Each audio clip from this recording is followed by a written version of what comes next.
Il est 19h30 à Paris. Le rappel des titres ce soir. Après une semaine de crise au Gabon, Ali Bongo contre-attaque. Il n'y aura pas de recomptage des voix. Le seul recours sera par la Cour constitutionnelle. À la veille de la date butoir pour un tel recours, l'opposition ne s'est pas encore décidée à se tourner vers une institution qu'elle estime inféodée au pouvoir. Au Venezuela, une nouvelle journée de mobilisation. L'opposition manifeste en faveur d'un référendum révocatoire à l'encontre du président Nicolás Maduro.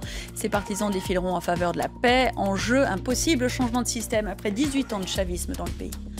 Et ce sondage qui inquiète François Hollande, Emmanuel Macron le devance. Au premier tour de la présidentielle, l'ancien ministre de l'économie arrive en 3e position dans les intentions de vote derrière la droite et l'extrême droite.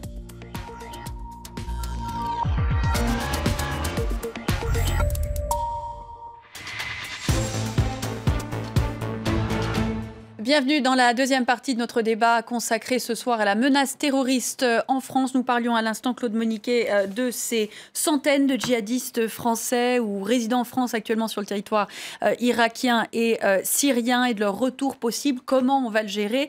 On parlait à l'instant des services de sécurité et des services de renseignement français qui doivent gérer ça, qui doivent surveiller ça, qui doivent s'assurer que ces gens qui reviennent sont repérés, qu'on les intercepte. Ça intercepte ce qu'on a vu et on marquera dans quelques semaines le triste anniversaire du 13 novembre, ce qu'on avait vu, c'est qu'il y a moins d'un an maintenant, des gens qui étaient fichés S avaient pu faire l'aller-retour sans problème. Tout à fait, et ça me permet de souligner que je pense qu'on est en partie un peu à côté du débat. La question n'est pas tellement les Français qui vont revenir de Syrie, la question est l'ensemble des djihadistes qui vont revenir de Syrie. Le 13 novembre qu'avant nous avons des Franco-Belges et des Arabes, des Algériens en l'occurrence, qui viennent à Paris frapper Paris.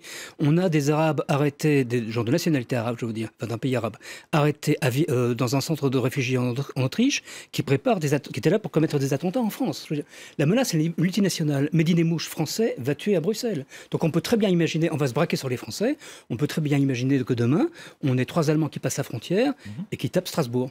Ça peut se faire sans aucune C'était prévu en 2001. Donc c'est un problème qu'on ne peut affronter que de manière globale, entre alliés européens, et coordonnés, sachant qu'on n'a pas la même culture, pas la même approche et pas le même cadre légal suivant les pays. Au niveau de la coordination, il faut quand même ne pas oublier que la cellule qui a été démantelée à Molenbeek, qui avait frappé Zaventem et qui devait peut-être frapper Tihange, donc la centrale nucléaire. Non, ça c'est faux, c'est une plaisanterie. C'était une plaisanterie. C'est une erreur de journaliste. Il n'y a jamais été question d'attaque sur la centrale nucléaire en Belgique. Enfin, en tout cas, cette cellule a été démantelée. Il faudra 1 ou 2 ans à Daesh en Syrie pour recréer une cellule logistique qui, elle, ensuite va... À condition qu'elle ne soit pas déjà créée. Et rappelez-vous que le 26 mars, on arrête à Paris, à Billancourt, Reda Cricket, qui est un ami d'Abaoud. Ils se sont connus, ils étaient ensemble dans le même réseau Zarkadi de recrutement de djihadistes en Belgique. Il est à Paris, sur Paris, sans aucun lien avec la cellule Abaoud et avec des gens qu'on arrête autour de lui, liés à son réseau, aux Pays-Bas, en Belgique et dans le 3e pays européen. Donc il est tout à fait possible que des cellules soient déjà prépositionnées. Oui, mais il y a eu un ménage qui a été fait au printemps, en France, en Belgique, en Allemagne, en Angleterre. Donc le coup de pied dans la fourmilière a été suffisamment important pour que la reconstruction reprenne du temps. Et ensuite, il faut retrouver des objectifs. Alors peut-être Yves Pozzo du Borgo, que la menace... Et mettre des moyens. Et c'est ce qu'on fait, de mettre des moyens. Et c'est pas facile. Il faut aussi dire aux Français qui sont sur le territoire national ou qui sont à l'étranger que c'est une guerre qui va être longue. C'est ça la réalité. Et nos intérêts à l'étranger peuvent être frappés. Oui, les entreprises, les touristes français, des Américains peuvent être frappés, on n'est pas les seuls. Mais donc on est dans un système qui est extrêmement épouvantable, et c'est une guerre qui est épouvantable, comme toutes les guerres. Mais avec une menace qui change tout le temps. On parlait à l'instant de la menace présentée par les djihadistes qui sont partis en Syrie et en Irak. Le ministre de l'Intérieur français se félicitait cette semaine de la baisse du nombre de départs des djihadistes vers la Syrie et l'Irak. Le problème, on l'a vu avec Nice, c'est un changement de stratégie. On peut choisir, même sans être allé en Irak ou en Syrie, de choisir de frapper en France. Et c'est d'ailleurs ce que veut l'État islamique maintenant. Oui, c'est ce qu'il demande aux gens qui sont sur le territoire en disant où que vous soyez, allez-y. Ne tentez plus de nous rejoindre, c'est impossible, on n'a pas besoin de vous ici, tapez chez vous. Et justement, avec ce recul de l'État islamique sur le terrain, est-ce qu'on ne peut pas s'attendre à plus d'attaques, comme on a vu à Nice le 14 juillet ? Il faut bien comprendre, et je rejoins ce que vous disiez, que dans tous les pays musulmans du monde, que ce soit l'Asie centrale, la Malaisie, les Philippines, le nord de la Chine, le pays ouïghour, vous avez le phénomène Daesh, sous des noms différents, donc c'est quelque chose qui est actuellement mondial. Et vous avez raison, ce n'est pas un problème franco-français, c'est un problème d'abord de l'Europe, c'est un problème global. Mondial, oui. Et c'est vrai qu'une des faiblesses qu'on a eues dans les premiers attentats, d'ailleurs ce Mera même, après le Charlie Hebdo, c'est qu'on a bien senti qu'on reprochait à l'Europe de ne pas régler le problème, et l'Europe n'avait ni les compétences ni les moyens. Le PNR n'était pas voté, par exemple. Et c'est vrai qu'il y a une prise de conscience qui a été faite chez les différents ministres de l'Intérieur, chez les services, pour travailler beaucoup plus en concertation et d'adapter l'architecture et surtout l'arsenal juridique français comme européen ou même international à pouvoir combattre. C'est le texte de 2016 qui est un bon texte, même si je considère qu'on aurait dû aller beaucoup plus loin. C'est le Sénat qui considère qu'on aurait dû faire un délit d'être allé en Syrie, de revenir, ce qui n'est pas le cas actuellement. Mais c'est vrai que c'est quelque chose de global. Et c'est vrai que la réaction doit être globale.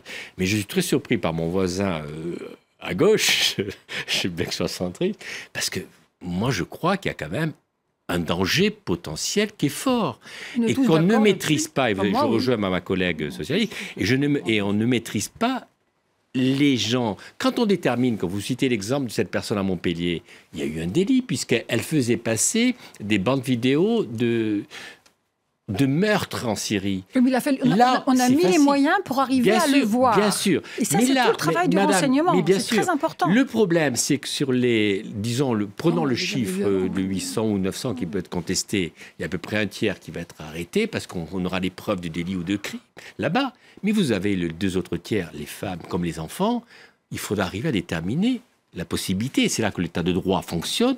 Possibilité qu'il y ait un délit ou un crime. Et c'est là où on a cette masse de personnes. On a les moyens. Non, c'est là où madame, c'est là où on est démunis. Mais nous n'allons pas refaire le débat parlementaire ici. Oui, mais madame, le débat parlementaire est un débat important et ici, les Français n'ont pas tous assisté au débat parlementaire et il est normal de le refaire.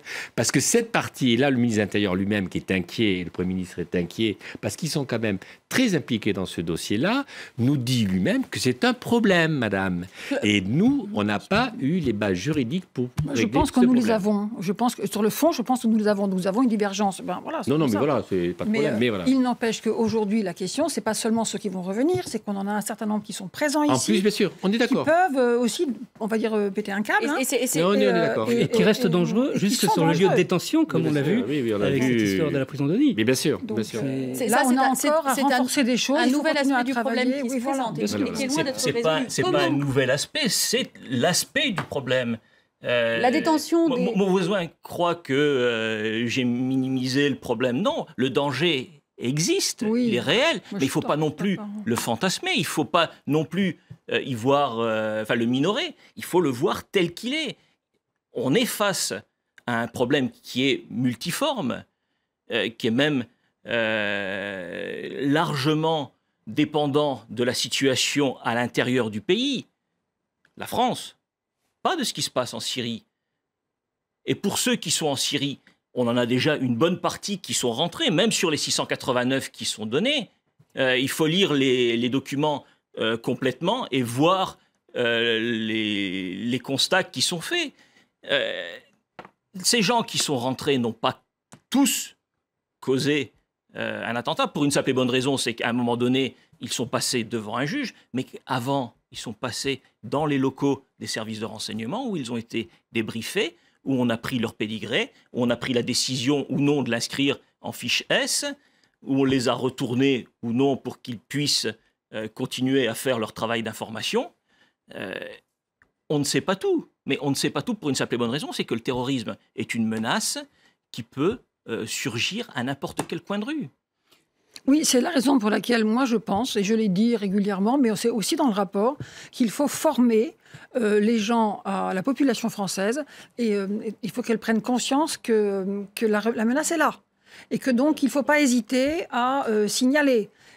Il faut se former aux gestes de premier secours, il faut se former à se protéger. La décision a été prise pour les écoles, les collèges et les lycées, mais y compris dans les entreprises. C'est un vrai travail. Il faut une responsabilité que chacun d'entre nous se sente concerné. C'est un petit peu ce qu'on a vu ces derniers jours avec l'histoire de la voiture avec les bonbonnes garées près de Notre-Dame. Et ce serveur qui a tenu bon, qui a téléphoné plusieurs fois, qui a été têtu, qui s'est dit il faut absolument qu'on me réponde. Merci monsieur, vraiment chapeau là. Je pense quand même qu'on a aussi un problème conceptuel au niveau de l'analyse. Vous parlez de ces gens qui passent devant les services, qui sont évalués, etc.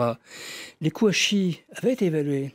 Koulibaly avait été évalué. Oui. Un des 2 tueurs du père Hamel avait été évalué. Il était même sous bracelet électronique. Oui. Je veux dire, il est manifeste que, et je suis pas l'avocat des services, ils n'en ont pas besoin, mais je suis un fervent partisan du travail des services. J'ai été à l'intérieur, je sais comment ça fonctionne. En France, ça fonctionne bien. Cela étant, il reste que manifestement, au niveau de l'analyse, et surtout d'un point précis de l'analyse, de lier une dangerosité générale à des individus particulier, là, on a un problème, et un gros problème, et qui n'est pas résolu. Et c'est la raison pour laquelle, dans le cadre de la mission de la commission d'enquête, on a rencontré les différents services qui s'occupent de ces Patrick Calvar est venu vous parler. Oui. Et donc, on a aussi été sur site, hein, et on a pris connaissance, ils nous l'ont dit d'ailleurs, qu'il y avait plusieurs fichiers, et maintenant, les décisions avaient déjà été prises, d'acheter les outils qui permettent d'interconnecter les fichiers, de manière à ce que, d'une part, les informations sur les unes et les autres soient faites en temps réel, que chaque système y ait accès, que des verrous soient faits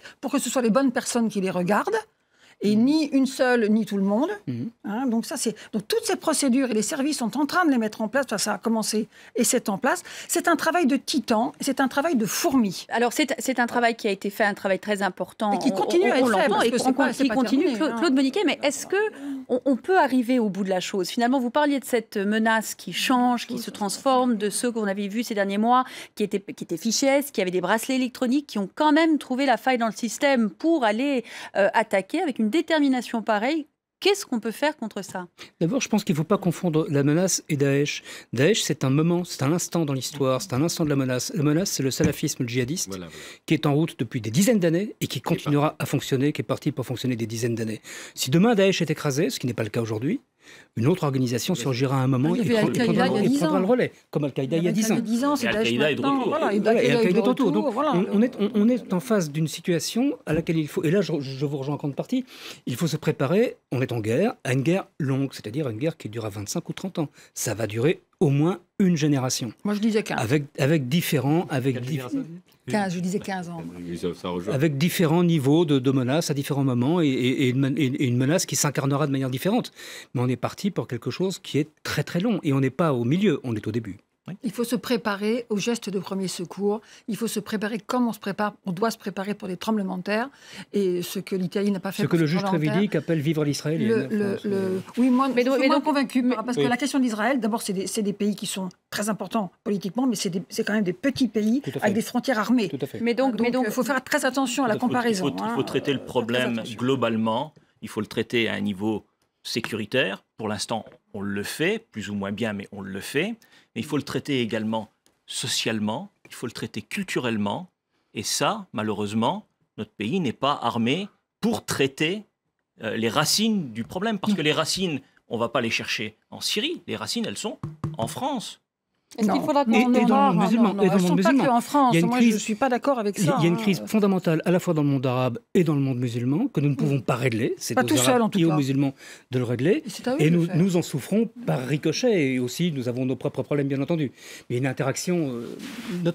Notre capacité d'action, notre champ d'action est extrêmement limité sur une menace qui est globale. Oui. Moi, je voudrais quand même dire que les peuples musulmans sont vaillants. Et parce que moi, dans ma circonscription, au soir des élections du 13 novembre, j'ai fait le tour des commerçants de la circonscription, qui est très grande, c'est la moitié de la ville. Hein. Eh bien, il y en a un qui, avec presque les yeux qui mouillaient, m'a ramené à la porte de son magasin. Il m'a serré la main, il m'a dit « Mais Madame la députée, ce n'est pas nous, ces gens-là. » Et je pense que c'est très important de le rappeler. Ce n'est pas nous, ces gens-là. Se préparer, vous le disiez à l'instant... Vous êtes ici dans un monde de médias. Dans les médias, les mots font sens. Arrêtons de parler d'islam, d'islamistes. Parlons aussi des musulmans, comme on parle des catholiques ou des protestants ou des athées. Il faut faire attention aux mots.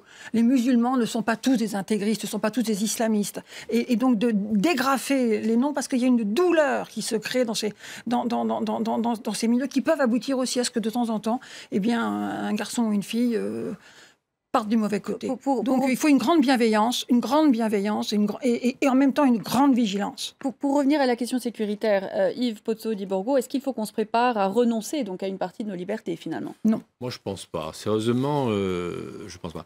Alors c'est vrai que nous avons eu beaucoup d'activités avant l'attentat de Nice. Il y a eu la fin de zone, il y a eu beaucoup de choses. Et c'est vrai que les forces de police étaient saturées de travail. Mais moi, je pense qu'au contraire, il faut avoir le courage de ne pas interdire ces activités. Je ne suis pas sûr que l'interdiction de la braderie de Lille est une bonne chose.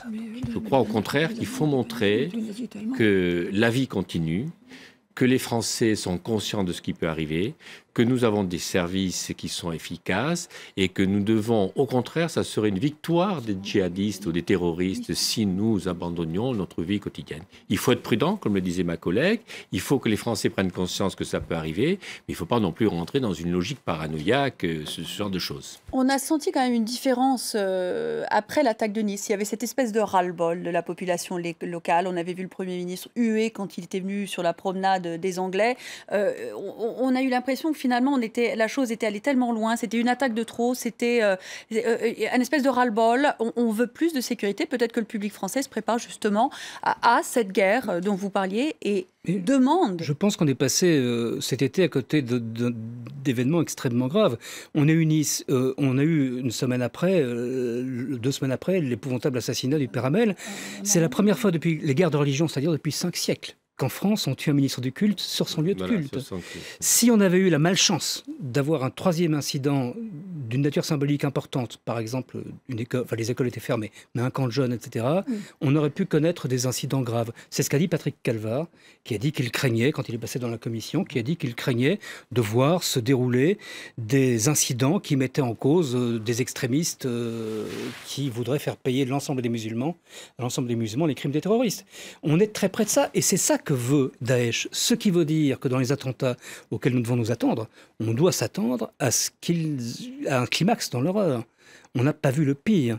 Il est très clair que la volonté de Daesh est de provoquer un schisme, une crise violente, une guerre civile en Europe. Et Patrick Calvar en avait parlé également, cette idée de guerre civile.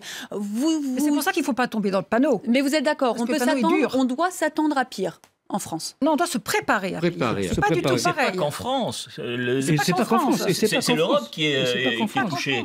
Non, mais même les États-Unis, on a vu l'Australie, le monde occidental. La France tout particulièrement, quand même. Si on regarde Londres, n'a pas été touchée depuis 2005. Hein. Oui, la France est la priorité numéro 1 pour Daesh. Pourquoi Parce que la France est au centre de tous les réseaux de circulation. On aboutit.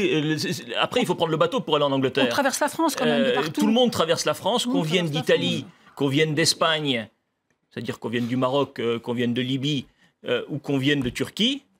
On aboutit tous à un moment ou à un autre en France. La France est aussi. Il ne faut pas oublier une chose, c'est que tous les réseaux qui gravitaient autour de Zaventem étaient des réseaux francophones. Tout à fait. Mais c'est aussi parce que, symboliquement, la France incarne un pays républicain et quelque part libertaire. Républicain, laïque, qui est en guerre contre l'islam radical depuis 20 ans. Et qui est présent militairement. Donc on a vraiment... on incarne quelque chose qui est fort aux yeux de ces gens qui sont quand même fondamentalement, excusez-moi de le dire, un peu des nazis musulmans. Tout à fait. Donc c'est pas des nazis chrétiens. C'est l'islamo-fascisme. C'est de l'islamo-fascisme. La France était très courageuse. C'est nous qui sommes allés au Mali, c'est nous qui sommes allés en Afrique. En Afghanistan. Et c'est vrai en Afghanistan, et c'est vrai que nous avons une des plus fortes armées européennes et mondiales, et c'est vrai que nous avons fait notre travail. L'Europe nous a aidés, mais pas vraiment. Ce qui explique d'ailleurs... Non, je dis, la France, là, il y a eu des choix courageux qui ont été faits. Notre armée est une bonne armée, mais c'est vrai que la puissance de la France qui n'a pas voulu accepter justement cette pénétration de Daesh ou des réseaux islamites dans beaucoup d'autres endroits, on en paie peut-être les conséquences, mais je trouve qu'il faut soutenir cette politique-là. Moi, je pense que c'est quelque chose qui a été très Et fort nous n'avons pas été en Irak. De la France. Nous n'avons pas été en Irak, qui était aussi, qu'on le veuille ou non, et même quel que soit ce qu'on pense de son dirigeant de l'époque, et qui avait fait des choses épouvantables, c'était quand même aussi un État laïque. Il ne faut jamais l'oublier. C'est la laïcité qui est attaquée. C'est la laïcité, c'est le concept même de la laïcité et le côté libre. Si je peux me permettre, au niveau international, pour vous rejoindre, on a quand même encore, et l'Occident pour ça, c'est-à-dire entre les États-Unis et l'Europe, on a quand même encore une conception un peu coloniale de ces pays-là. Non, c'est la vision qu'ils en ont. La vision... Non, attendez, je suis désolé. Les Américains, je pense un peu. Il y a toute une série de choses qu'on a faites en Irak, en Libye et autres. J'aurais préféré qu'on ne les fasse pas. En Irak, on n'y était pas. Oui, mais ces Américains sont nos amis. Mais c'est pas Ils l'ont fait, oui, bien sûr qu'on n'est pas allés. Mais n'oubliez pas qu'en Syrie, en Irak et en Libye, c'est quand même en grande partie nous, avec la Turquie, qui ont déstabilisé ces pays. Oui, mais en Libye, on aurait mieux fait de ne pas y aller, si vous voulez. Oui, mais non, mais attendez, mais il y a aussi la Syrie aussi. Je suis désolé, quand on connaît bien l'histoire, les Européens auraient été peut-être plus prudents. Il faudra qu'on y retourne une autre fois, malheureusement, parce qu'on n'a plus de temps. Je voudrais remercier Gérald Darbois et Anne-Yvonne Ledin qui vont nous quitter. Merci beaucoup d'avoir participé à ce débat. On va voir ce qu'en disent les internautes avec Myriam Amellal tout de suite.